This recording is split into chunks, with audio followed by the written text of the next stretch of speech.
ഞാൻ എപ്പോഴും പറയുന്നത് പോലെ ഓഫ്ലൈനിൽ നിങ്ങളുടെ ഏതെങ്കിലും സുഹൃത്തുക്കൾ പഠിക്കുന്നുണ്ടെങ്കിൽ അവരുടെ കയ്യിൽ നിന്ന് സാറ്റിസ്ഫൈഡ് ആയിട്ടുള്ള ഫീഡ്ബാക്ക് നിങ്ങൾക്ക് കിട്ടുവാണെങ്കിൽ മാത്രം നിങ്ങൾ അക്കാഡമി ജോയിൻ ചെയ്താൽ മതി.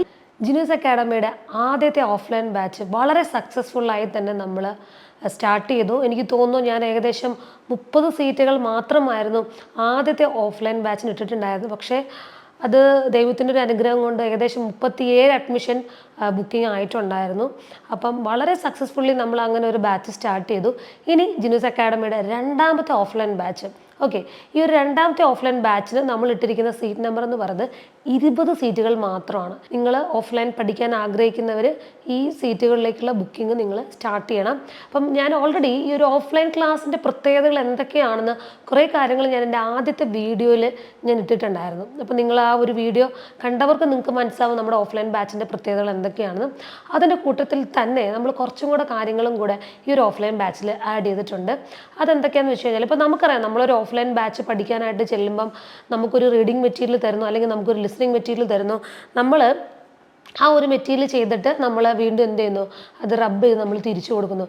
അതിനുശേഷം നമ്മൾ അടുത്തൊരു സ്റ്റുഡൻറ്റ് ചെല്ലുമ്പോഴും ആ സെയിം മെറ്റീരിയലാണ് അവർക്ക് കിട്ടുന്നത്. അപ്പം ഓൾറെഡി ഇപ്പം സ്റ്റുഡൻറ്റ് ഒരു മെറ്റീരിയൽ എടുത്ത് ചെയ്യുന്ന സമയത്ത് ഓപ്ഷൻ എ ബി സി ഉണ്ട്. അപ്പം നമ്മൾ നോക്കുമ്പം നമുക്ക് ഓപ്ഷൻ സി ആണ് ശരിയെന്ന് തോന്നും. പക്ഷേ നമുക്ക് മുമ്പിൽ ഈ ഒരു മെറ്റീരിയൽ ചെയ്ത ആൾ എയിൽ ടിക്കറ്റുണ്ട്. ഒബിയസ്ലി നമുക്ക് എന്ത് വരും, ഒരു കൺഫ്യൂഷൻ വരും. കാരണം എനിക്ക് കിട്ടിയ ആൻസർ സി ആണ്, പക്ഷേ ഇതിന് മുമ്പ് ഈ മെറ്റീരിയൽ ചെയ്ത ആൾ ടിക്കറ്റ് ഇരിക്കുന്ന ആൻസർ എ ആണ്. അപ്പോൾ നമുക്ക് അവിടെ ഒരു കൺഫ്യൂഷൻ വരും.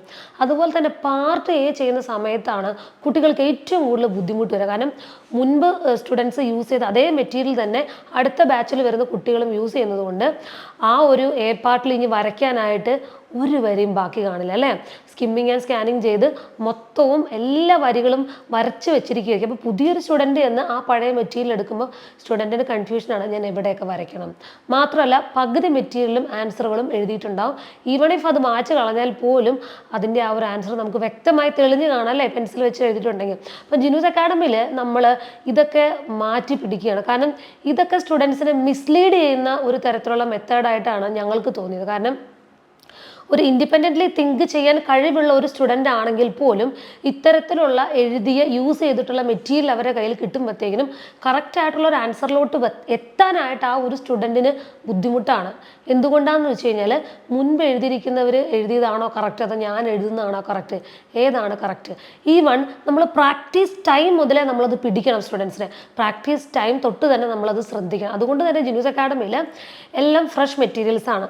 ഒരു വരയോ പാടോ കുറിയോ ഒന്നും ഇല്ലാത്ത ഫ്രഷ് മെറ്റീരിയലാണ് കുട്ടികൾക്ക് പ്രാക്ടീസിനാണെങ്കിലും കൊടുക്കുന്നത്. ആ പ്രാക്ടീസ് ചെയ്യുമ്പം അവർ ആ മെറ്റീരിയൽ അവർ തന്നെ കൊണ്ടുപോകണം. അല്ലാതെ നമ്മളത് തിരിച്ച് മേടിച്ച് വെച്ച് വെക്കുന്ന പരിപാടി നമുക്ക് ഇവിടെ ഇല്ല. കാരണം ആ ഒരു ബിഗിനിങ് സ്റ്റേജ് തൊട്ട് തന്നെ നിങ്ങളുടെ മൈൻഡ് അല്ലേ, നമ്മുടെ തലച്ചോറ് പ്രവർത്തിക്കണമെങ്കിൽ അതിൽ മറ്റൊരാളുടെ ഒരു രീതിയിലുള്ള അടയാളങ്ങൾ ആ മെറ്റീരിയൽ ഉണ്ടാകാൻ പാടില്ല. അപ്പം അതാണ് നമ്മൾ മറ്റൊരു ഹൈലൈറ്റ് എന്ന് പറയുന്നത്. അപ്പോൾ സ്റ്റാർട്ടിങ് മുതൽ തന്നെ നിങ്ങൾക്ക് ഇൻഡിപെൻഡൻ്റ്ലി തിങ്ക് ചെയ്ത് നിങ്ങളുടെ ഓൺ ആൻസറിലോട്ട് എത്തിക്കാനായിട്ട് പറ്റും. കുറേ പ്രാവശ്യം പ്രാക്ടീസ് ചെയ്ത മെറ്റീരിയൽ ആണെങ്കിൽ അതിൽ ആൻസർ ഉണ്ടെന്നുണ്ടെങ്കിൽ നിങ്ങൾക്ക് എപ്പോഴും കൺഫ്യൂസ്ഡ് ആയിരിക്കും. നിങ്ങൾ പോകുന്നത് ഒരു നല്ല മെത്തേഡിൽ കൂടെ അല്ല. കാരണം നമ്മൾ മറ്റുള്ളവരെ ഡിപ്പെൻഡ് ചെയ്താണ് നമ്മൾ ആൻസർ ക്രോസ് ചെക്ക് ചെയ്യുന്നത്. പക്ഷേ എക്സാമിന് മുമ്പ് നമുക്ക് അങ്ങനെയാണോ? അല്ല, നമുക്കൊരു ഫ്രഷ് മെറ്റീരിയലാണ് എക്സാമിന് മുമ്പ് അവർ തന്നെ. അതിനകത്ത് ആരും വരച്ചിട്ടും കുറിച്ചിട്ടും ഒന്നും എഴുതിയിട്ടുണ്ടാവില്ല. അപ്പോൾ ആ ഒരു മെത്തേഡ് തന്നെയാണ് ജിനൂസ് അക്കാഡമി സ്റ്റാർട്ടിങ് തൊട്ട് നമ്മൾ ഫോളോ അപ്പ് ചെയ്യുന്നത്. അപ്പോൾ അത് കുട്ടികൾക്ക് വളരെ ഒരു നല്ലൊരു കാര്യമാണ്. അവരുടെ ആ ഒരു റീഡിങ് എബിലിറ്റി അല്ലെങ്കിൽ ആ അവർക്ക് സ്കിമ്മിങ് ആൻഡ് സ്കാനിങ് ചെയ്യാനുള്ള ഒരു കഴിവ് കൂട്ടിയെടുക്കാനായിട്ട് നമുക്കിത് വളരെയധികം നമ്മളെ സഹായിച്ചിട്ടുണ്ട്. വളരെ സക്സസ്ഫുൾ ഫീഡ്ബാക്ക് തന്നെയാണ് ആദ്യത്തെ ജിനൂസ് അക്കാഡമിയുടെ ഓഫ്ലൈൻ ബാച്ചിലുള്ള. അപ്പോൾ നിങ്ങളുടെയൊക്കെ ഫ്രണ്ട്സ് ഉണ്ടെങ്കിൽ ഡെഫിനറ്റ്ലി നിങ്ങൾക്ക് അവരെയൊക്കെ വിളിച്ച് ചോദിക്കാം. അതോടൊപ്പം തന്നെ നമ്മൾ സ്റ്റഡി ടൈമിൻ്റെ കാര്യം കഴിഞ്ഞ വീഡിയോയിൽ നമ്മൾ പറഞ്ഞിട്ടുണ്ടായിരുന്നു. 8:30 to 10:30 സ്റ്റഡി ടൈമുണ്ട്. ട്യൂട്ടേഴ്സിൻ്റെ സൂപ്പർവിഷനോടുകൂടി സ്റ്റഡി ടൈം ഉണ്ട്. അത് മാത്രമല്ല നമ്മൾ പിന്നെ കൊടുക്കുന്നത് ഹോംവർക്ക് നമ്മൾ കൊടുത്തു വിടുന്നുണ്ട് കുട്ടികൾക്ക്. പിന്നെ ഒരു സ്റ്റുഡൻറ്റ് ആദ്യം നമ്മുടെ അക്കാഡമിയിൽ വന്നു കഴിഞ്ഞാൽ നമ്മൾ ഒരു ദിവസം ഓറിയൻറ്റേഷൻ കൊടുത്തിട്ട് നെക്സ്റ്റ് ഡേ തൊട്ട് റൈറ്റിംഗ് എഴുതിക്കോ, സ്പീക്കിംഗ് ചെയ്തോ, ലിസണിങ് റീഡിങ് ചെയ്തോ എന്ന് പറഞ്ഞാൽ നമ്മൾ ഒരു സ്റ്റുഡൻറ്റിന് നമ്മൾ കൊടുക്കുന്നില്ല. ഫസ്റ്റത്തെ 2 വീക്ക് നമ്മളൊരു ഇൻറ്റൻസീവ് ട്രെയിനിങ് പോലാണ് പോകുന്നത്. ആദ്യത്തെ 2 ആഴ്ച നിങ്ങൾ ലിസണിങ് എങ്ങനെ പ്രാക്ടീസ് ചെയ്യണം, റീഡിങ് എങ്ങനെ പ്രാക്ടീസ് ചെയ്യണം എന്നതിൻ്റെ മെത്തേഡുകളാണ് നമ്മൾ പഠിപ്പിക്കുന്നത്. കാരണം ഈ മെത്തേഡിൽ നമുക്ക് ഒരുപാട് കാര്യങ്ങൾ ഇൻക്ലൂഡ് ചെയ്യാൻ പറ്റും. കാരണം ടിപ്സ് ആൻഡ് ട്രിക്സ് എന്ന് പറയുന്ന സാധനം ഞങ്ങൾ കവർ ചെയ്യാൻ തന്നെ 2 ആഴ്ച സമയം എടുക്കുന്നുണ്ട്. കാരണം ആ ഒരു മെത്തേഡ് കിട്ടിയാൽ, ആ ഒരു ടിപ്സ് കിട്ടിയാൽ മാത്രമേ നിങ്ങൾക്കത് ഇംപ്ലിമെൻറ്റ് ചെയ്യാൻ പറ്റുള്ളൂ. അല്ലാതെ ഒരു ഓറിയൻറ്റേഷൻ മാത്രം തന്നുകൊണ്ട് ഒരു ഫുൾ മെറ്റീരിയൽ പ്രാക്ടീസ് ചെയ്യാനായിട്ട് നെക്സ്റ്റ് ഡേ മുതൽ ജിനൂസ് അക്കാഡമി എടുത്ത് തരാറില്ല. ഒരു 2 വീക്ക് ഇൻറ്റൻസീവ് ട്രെയിനിങ് ലിസണിങ്ങും റീഡിങ്ങിനും നിങ്ങൾക്ക് ഉണ്ടാവും.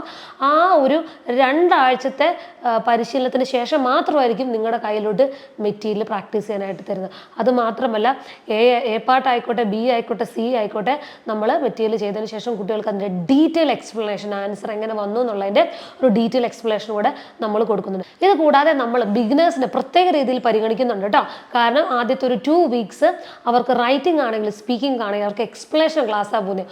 ഒരു റൈറ്റിംഗ് ടാസ്ക് കിട്ടിയാൽ അതിൽ നിന്ന് പർപ്പസ് എങ്ങനെ എടുക്കണം, ഏതാണ് റിലവൻറ്റ് ഡാറ്റ, ഏതാണ് ഇറലവൻറ്റ് ഡാറ്റ എന്ന് എങ്ങനെ ഒരു സ്റ്റുഡൻറ്റ് വേർതിരിക്കണം എന്ന് തുടങ്ങിയ കാര്യങ്ങൾ നമ്മൾ അവർക്ക് കേസ് നോട്ട് കൊടുത്ത്, സ്റ്റുഡൻറ്റിൻ്റെ കയ്യിൽ എല്ലാ സ്റ്റുഡൻസിനും കേസ് നോട്ട് കൊടുത്ത് ട്യൂട്ടർ അത് ക്ലിയർ ആയിട്ട് എക്സ്പ്ലെയിൻ ചെയ്യും.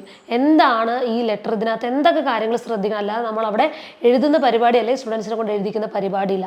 അതോടൊപ്പം തന്നെ സ്പീക്കിംഗ് ആണെങ്കിലും എല്ലാ സ്റ്റുഡൻസിനും കാർഡ് ഡിസ്ട്രിബ്യൂട്ട് ചെയ്ത് നമ്മൾ ആ കാർഡ് എക്സ്പ്ലെയിൻ ചെയ്ത് കൊടുക്കുകയാണ്. അല്ലാതെ ബിഗിനർ വന്ന ഉടനെ എന്ന ഒരു ദിവസം ഓറിയൻറ്റേഷൻ കൊടുത്തിട്ട് നീ പറഞ്ഞോ എന്നും പറഞ്ഞ് നമ്മൾ ഒരു സ്റ്റുഡൻറ്റും കാർഡ് കൊടുക്കാറില്ല.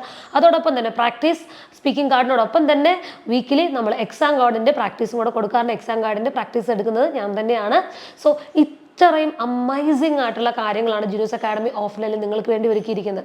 അതുകൊണ്ട് തന്നെ നിങ്ങൾ നേരിട്ട് വന്ന് പഠിക്കണം നിങ്ങൾക്ക് ആഗ്രഹം ഉണ്ടെങ്കിൽ തീർച്ചയായിട്ടും നിങ്ങൾക്ക് സ്ക്രീനിൽ കാണുന്ന നമ്പറിൽ നിങ്ങൾക്ക് കോൺടാക്ട് ചെയ്യാം. ഞാൻ എപ്പോഴും പറയുന്നത് പോലെ ഓഫ്ലൈനിൽ നിങ്ങളുടെ ഏതെങ്കിലും സുഹൃത്തുക്കൾ പഠിക്കുന്നുണ്ടെങ്കിൽ അവരുടെ കയ്യിൽ നിന്ന് സാറ്റിസ്ഫൈഡ് ആയിട്ടുള്ള ഫീഡ്ബാക്ക് നിങ്ങൾക്ക് കിട്ടുവാണെങ്കിൽ മാത്രം നിങ്ങൾ അക്കാഡമി ജോയിൻ ചെയ്താൽ മതി. Thank you so much.